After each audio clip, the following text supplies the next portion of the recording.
ईद के जादू के बारे में ज्यादा लोग बात क्यों नहीं करते? ये एक ऐसा दिन है जो हमारे दिलों को खुशियों से भर देता है और हम सबको इकट्ठा करता है।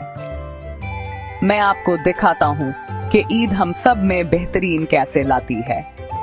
ईद सिर्फ एक त्योहार से बढ़कर है। यह एक ऐसा एहसास है जो हमारे घरों और दिलों को रोशन करता है।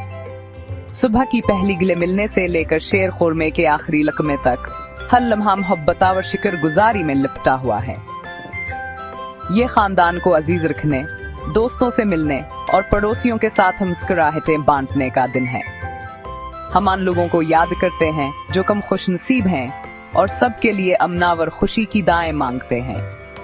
अल्लाह आपकी ईद को लामतना ही खुशियों, बरकतों और अपनी रहमत से भर दे। एक दूसरे को अपने दाव में रखना न भूलें। आपको और आपके प्यारों को ईद मुबारक।